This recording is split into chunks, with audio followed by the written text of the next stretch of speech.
Danzig. And I'm Hannah Hampton, and you're listening to HR After Hours. Well, hello and welcome to HR After Hours, the only HR podcast to quote Moliere and Alfred E. Newman in the same episode. What? Me worry? Hannah Hampton, H squared, my partner in crime, my sister from another mister. How the heck are you doing today? I am good. And I love the fact that Alfred E. Newman, because I think we both discovered recently, we both love Mad Magazine and recent subscribers. I don't want to say recent subscribers because I let mine lapse, but Oh my God, I let mine lapse too. And I'm actually looking for one with the cover still on it so I can resubscribe. Oh, so, I love it. I love it. Yeah. But yes, I was pleasantly surprised and fell in love with you even a little more when you admitted that you too subscribed to Mad Magazine. I mean, it's very nostalgic to me. As a kid, my dad used to buy Mad Magazine for us. He'd also do like the Weekly World News, all the like parody papers.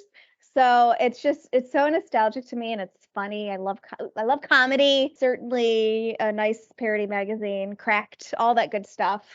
Love it. Nostalgia. So let me ask you, you let your Mad Magazine subscription expire. Do you please subscribe to any actual periodicals? Not anymore. I have an online subscription to the Wall Street Journal, which I know is kind of, I don't want to say surprising, maybe, but I really enjoy that paper for some reason. I love that you're a Wall Street Journal reader, and I was like, man, I used to dig USA Today. I was all about McPaper. Keep it short, keep it concise, get to the point. My ADD's on fire. No, so that's my thing is the Wall Street Journal. I used to be a big magazines person back in like pre-smartphone. Like I would get all the like crappy entertainment mags, like Us Weekly and People. I was a Time subscriber. I did Cosmo. I subscribed to Vogue. When I was younger, it was 17, Teen Magazine, YM, Sassy. I was all about magazines back in the day, but at this point, everything's digital. So that's what I stick with. How about you? What do you subscribe to? Currently, I think we only get 2 magazines. Oh, no, we get 3. My wife does get Magnolia Magnolia. Oh, okay. Yeah. I also found a magazine I got from my wife that I read, and it's just art, and it's called Broccoli. It's more geared towards women, but it's actually a hemp magazine. So it's really about the different uses of hemp and marijuana, but the art is a beautiful magazine. I get a magazine called Whalebone. Heard of that.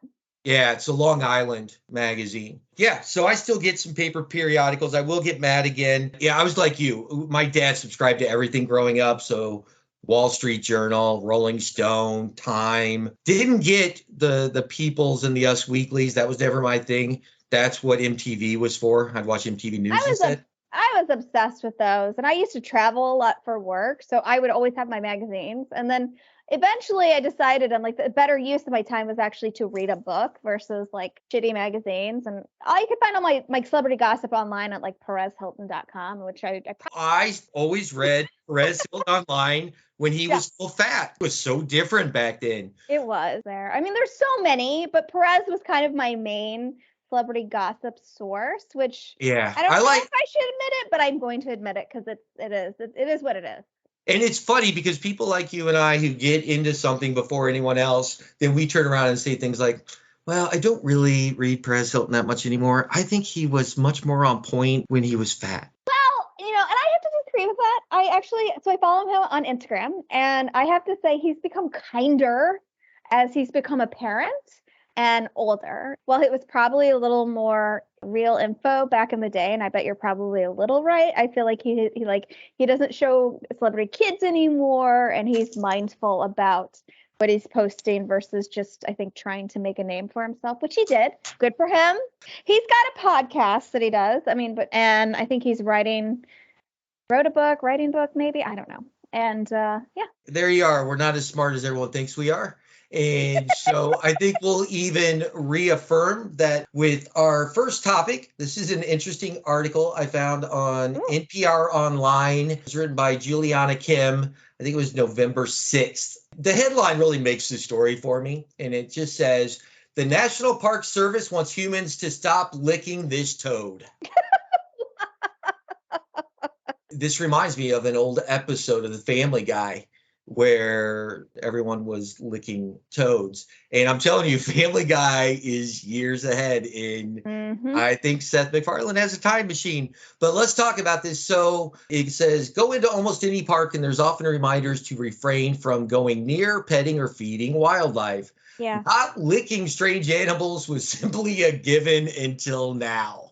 The National Park Service has asked that people stop licking the Sonoran desert toad. This is something that actually has become a trend. They say, as we say with most things you come across in the national park, whether it's a banana slug, unfamiliar mushroom, or large toad with glowing eyes in the dead of night, please refrain from licking. And that's a direct quote off their Facebook page. But this toad's also known as the Colorado River toad. It's about 7 inches inside and carries a weak, low-pitched rivet sound. Okay. Far from harmless, secretes a potent toxin that can make people sick if they touch it, or even it's poisonous if it gets in their mouth, according to the National Park Service. And that toxic secretion is known as 5-MeO-DMT. In recent years, smoking the amphibian secretions has grown in popularity, so much that the species is even considered threatened, at least in New Mexico, because people are using it as drug use. Mike Tyson has spoken about using this in therapy, and they are starting to explore the therapeutic benefits, and they're starting to do that with a lot of hallucinogens, and that's another topic we'll talk about. It even says President Biden's son, Hunter Biden, has written about using 5-MeO-DMT therapy as a form of addiction treatment. Well, I've read a little bit about like different like mushrooms and different hallucinogens that help people kick opioids. So it's not a huge surprise, it's not a huge surprise, but I'm sorry, I digress. Go on. No, that's really it. So it's basically people are just trying to naturally find this hallucinogen. Remember, we do have some cities in one state where mushrooms are now legal. Colorado, that just happened. Oh, did Colorado pass it? Okay, so now it's Oregon and Colorado. I knew there were some just cities that passed it. It's for medicinal use. But it's decriminalized. So if you grew some in Colorado and used it for personal recreational use, you wouldn't get thrown into jail, which, I think that's great to decriminalize things. But the focus is more on medicinal usages, help kick opioids, help whatever other things it does, which I'm not an expert. I've only read a little bit. So certainly, take everything I say with a grain of salt, but that just happened in Colorado. There is a big trend in using ketamine. They hook you up in an IV under a psychiatrist's care. Basically, they walk you through like a spirit guide or whatever. Supposedly, some people, it has really allowed them to have huge breakthroughs, and not just with addiction, with abuse and different things. But at the end of the day, I think the moral of the story is don't lick a frog. Don't look frog, and I will say that it's not surprising to me because before we were even born, you'd buy a vacuum cleaner that plugged into the wall and there wasn't a warning on it, like don't use in the bathtub. And so people do things and then warnings have to be created to help make sure that people don't misuse items and get hurt or even killed.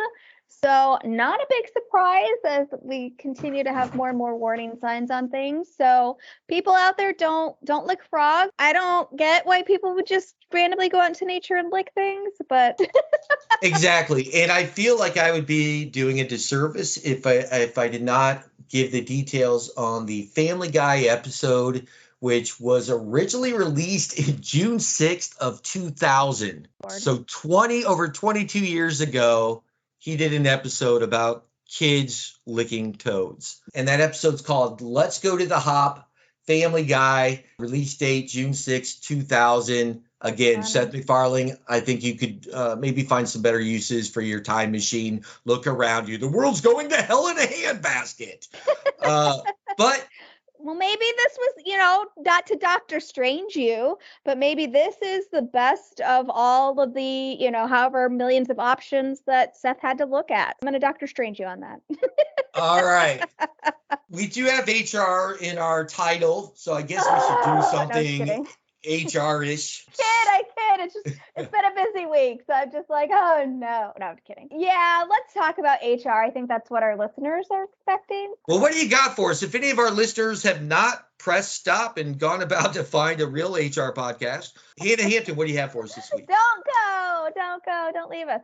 No, I found an article that I thought would be a good kind of fodder for us to discuss. So it's from HR Dive, which we've mentioned so many times on our podcast. I love HR Dive. It's one of my favorites. Caroline Colvin had written an article called HR is more worried about retention than hiring.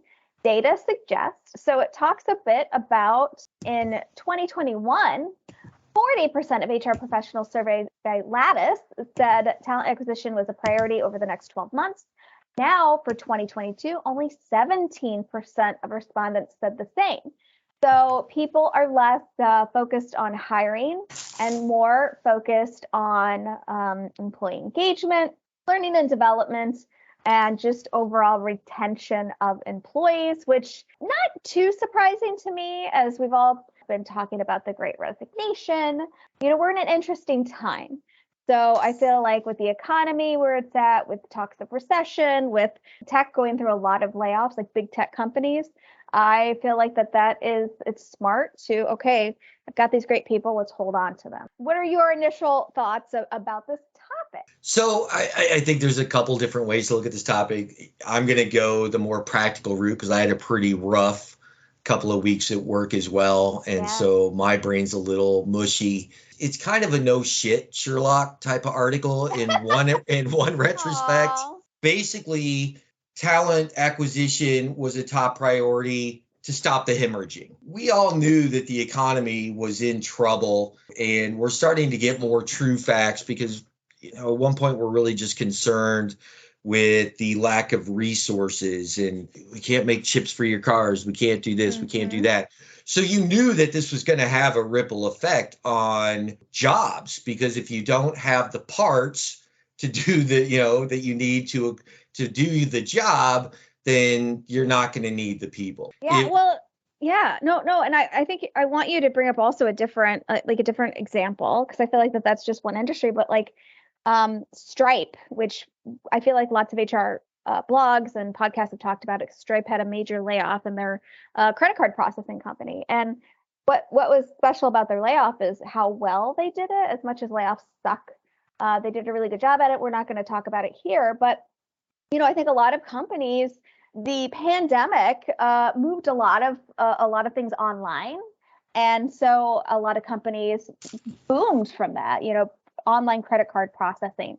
Let's get real. Facebook, Instagram, TikTok. People were bored, so they just went online. And as we know, in a capitalist society, these businesses, it's all about growth, year over year growth.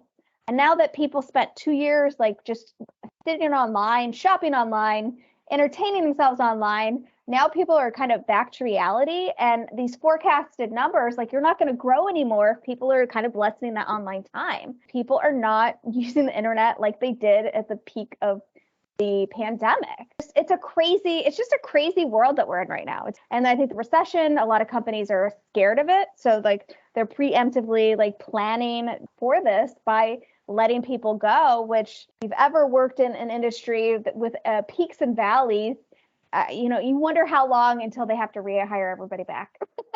Well, they're going to. I mean, that's the whole thing is, that's a perfect example, though. You talked about all the online companies that blew up because of the pandemic. And then, some people still like to go into stores and shop. There was almost this overcorrection taking place. And it's funny, is you and I were having a completely different conversation as we were preparing to record, just talking about nostalgia in general. And as you get older, well, I think our country, and I think the world as well, is going through this weird, and it's still hard to say post-pandemic. So, it's this weird new normal just kind of everyone's figuring out what's important to them, or they're missing the things that they did not do during the pandemic or the height of the pandemic. But like a perfect example is Zoom.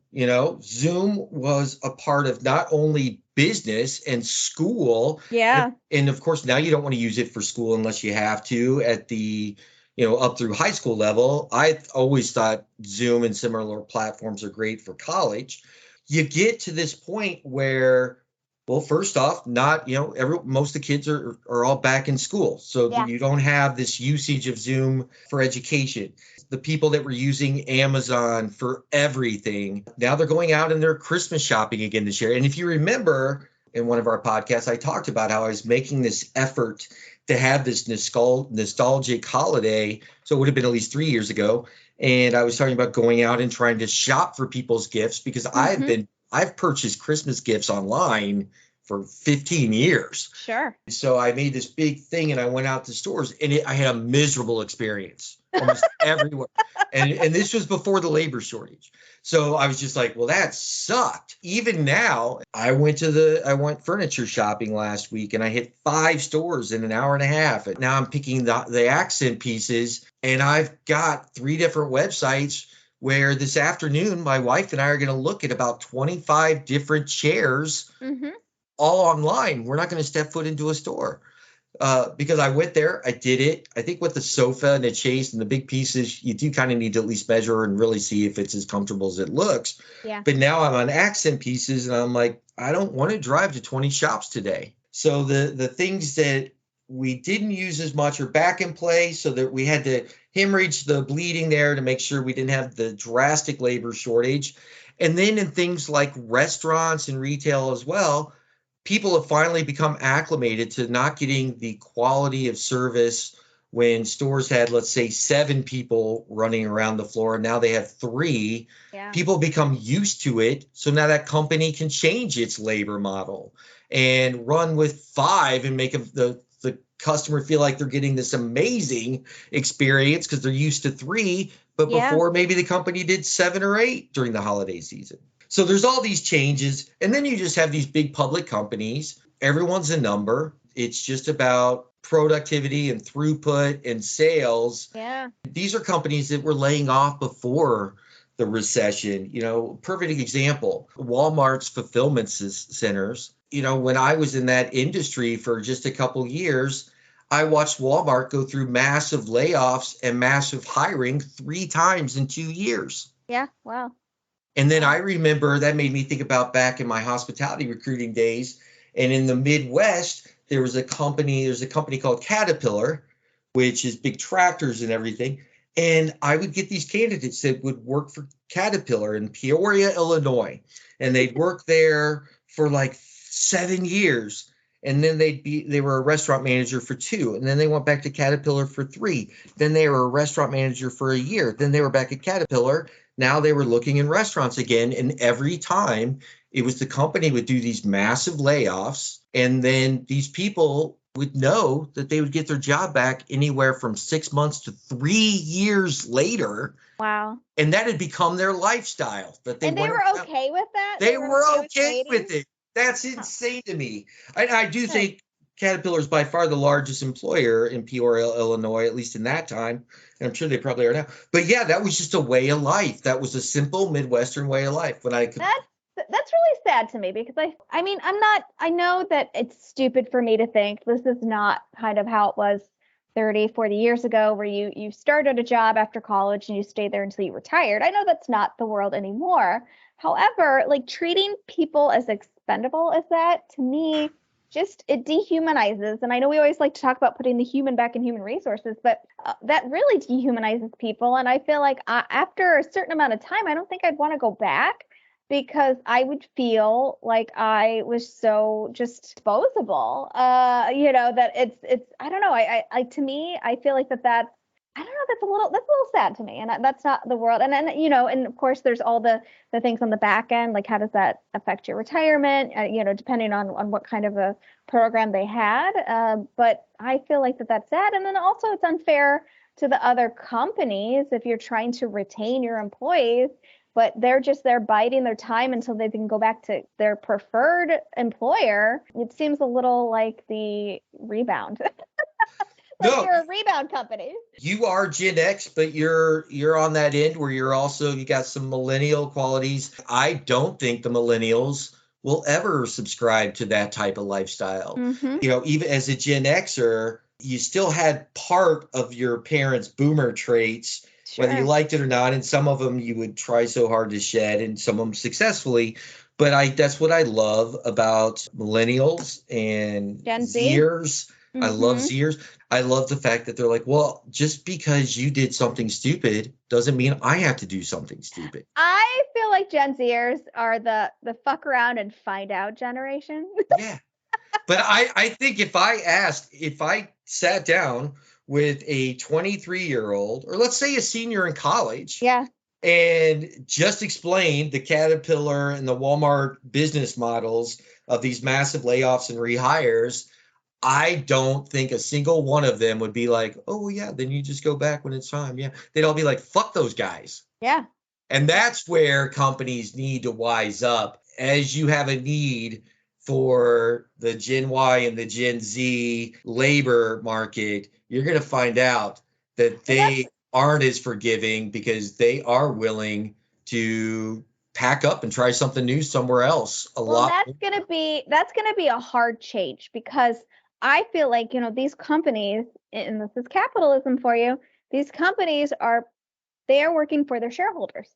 And if they're trying to make their numbers look better by cutting headcount, cutting the costs by cutting people so that the numbers look better, so the shareholders are happy, that's a big change. Like how do you go about, keeping your employees happy and your shareholders happy when that's how you were keeping them happy, was just by hacking off that headcount, which it's just really sad for the employees. And going through a layoff, it's not just about, okay, I don't have a job, but it's hard on your mental health. It's devastating. Like folks struggle with it. It's not an easy thing to experience. Like, to me, I feel like that there's so many factors to just like, okay, you don't have a job with this anymore, good luck, or here's your package. But there's even more that the companies need to be aware of on just how devastating it can be. You would want to move on to a company that you feel is going to look at you like a human and not like headcount that just can be chopped. The businesses aren't going to figure it out until we make them figure it out. Right, So that's why this is my call. That was my point. I know, but you were putting it in such an eloquent and almost naive way. Mm-hmm. But here it is. Businesses, if you don't listen to the labor markets, specifically Y and Z, you're idiots. It'll go beyond resources shortages and labor shortages. I am begging Gen Y and Z to never return to any of these companies when they lay you off. Tell them why when they call you back, and then eventually these companies will learn that Twitter. Who's going to go back to Twitter? That's it. I mean, while Elon Musk is the CEO, who's going to go back to that? If you want to make change, and I do think right after I retire is when we'll see the 3 and the 4 day work week go into place. But I'm not going to be bitter about it. I will be bitter about it. But I'm already bitter about it. I am already bitter. But in all honesty, revel in the day when the younger labor force says no to these companies and forces them to change their business model. There are already companies that are doing this. I mean, all you have to do is either Google 4 day work week or the 100-80-100 model, where it's like 100%. I would have to Google it. It's been a long time since I looked at it, but 100% productivity, 80% of the time. I can't remember exactly what it was, but it's like companies are saying, like, yeah, people are going to they're more productive for many reasons. And a lot of companies that are trying this model are not losing productivity. Yeah, no, and we're right there. And you and I have been definitely ringing that bell a lot in the last year. Yeah. 100% pay, 80% time. So you're not cutting pay. You're just cutting time with the commitment that people are going to still give you that productivity. And people are doing it. Why? Because that's the human brain. Like the human, like you can't, you sit at your desk for 8 hours. You're not going to be productive that entire 8 hours because your brain's just not programmed to be that way. No, and that's why the businesses have bent to that, and it's happening very quickly. And I actually know Chick-fil-A is going with the 3-day business model. But the problem with that is it's still 40 hours. Like that's the difference.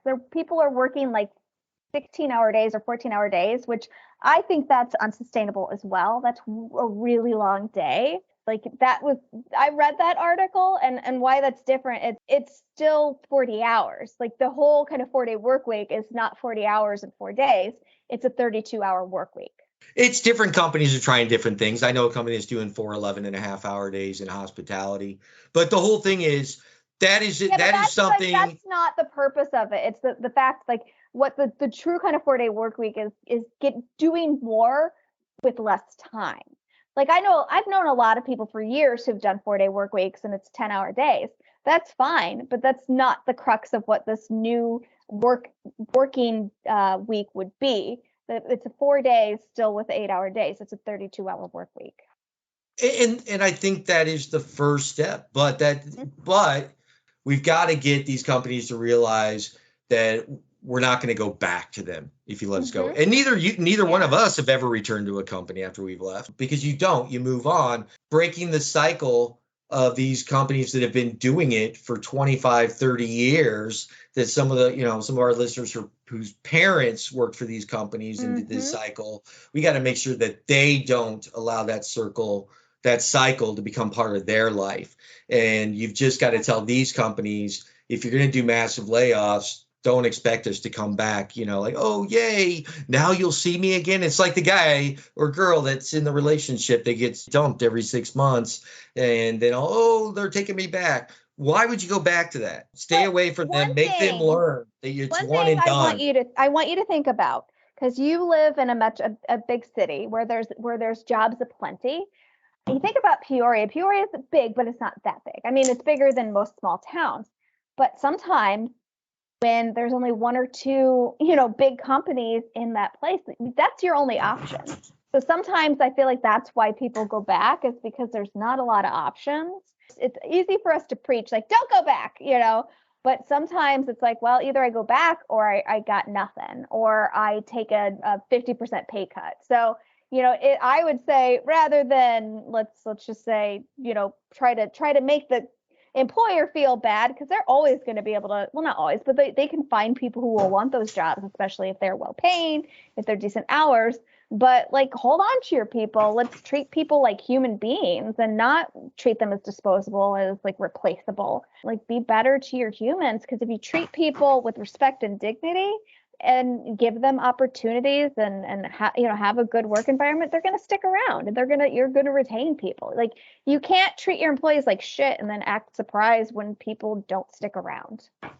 Well, then here's where I think we attack it from a different front. It's up to us as the consumer to punish the companies that act that way as well. Absolutely. So yeah, a lot of people have deactivated their Twitter accounts because they were pissed off about how Elon Musk came in and decided to act. And I know a ton of people who have decided to deactivate their Twitter accounts to show like, hey, we're not aligned with this. And yeah, I feel like it is, as the consumer, you do have a lot of power, but the power is going to be more in numbers. But hey, it just starts with one. Well, yeah, I mean, I guess we need to expose the companies that have these kind of business practices. We've got to find ways to educate the consumer on the business practices of the companies that do these type of things, and then let the consumer make that choice with their money. That's another one where I commend Gen Y and Z and X too. I mean, we're now at the point where a lot of us have more expendable income, that we need to vote with our dollar over best business practices and be vocal when we do it. Yeah. If you're going to not use a company's services or goods because of their people practices, make sure you tell them that. Take a picture of the product you bought from their competitor, shoot them an email, and say, this is why I shop this brand. Flex your knowledge, your morals, and your ethics with both your spending power, but also do it whenever possible as a team member. Don't go back to work for the company if you can find an alternative, and let them know why you didn't go back. Don't sell yourself short. Don't assume that's the only place you can be successful. Hannah, I think you made a very valid point about how geographics come into play. Yeah. And you are right. There are people there that are like, that's really great and easy for you to say, Mick. You know, I live here and this is where I'm going to be for a while because of the school system or whatever it is. That's unfortunate, but I respect that as well. And I think that this is another argument to always keep your resume polished, always update your resume, and don't wait until you have to have a resume to, don't wait to get laid off or to be frustrated to the point. Like, always have, and I know that this is kind of against, hey, we want to retain our employees because you don't want people to think about leaving, but I live in reality, and always have a polished resume ready to go. You just never know when an opportunity can knock on your door. So I'm all about loyalty, but I also feel like at the end of the day, you have to be the most loyal to yourself and do what's best for you and your family and, whatever is the most important to you in your life. So if you haven't looked at your resume in a couple of years, I challenge you to go, dust it off and think about the things that you've worked on over the past couple of years and get it up to date, get it polished, and get it ready, because you just never know. Absolutely. And don't sell yourself short. I mean, if you were able to work your way up at one company in a certain industry, you may be able to do it somewhere else. Yes, you have to look out for your family first. The one thing that I learned during the pandemic, and a lot of people I've spoken to about it, is that a lot of people learned that they could live with less, that they didn't need to spend as much, and they didn't need to buy just for the sense of buying or put themselves in debt. Practicality may determine that you have more options than you thought you did in the first place. Yeah. So look at what's really important to you, make a list, and then determine, if you need to go back. That company that looks at you as solely a number in the equation of throughput and maximizing profits. That's why I kind of prefer a small company to a large company. I feel less like a number. I feel more like I have more control of, inputs and people know me as a human and not as employee number 2556782. Exactly. With that being said, ultimately, we want to work for the companies that put the human back in human resources. Yeah. Put yourself first whenever possible in a non-selfish way. But I think the big thing is just don't sell yourself short. Absolutely. I agree with that. Hannah Hampton, always a pleasure. Have a great day.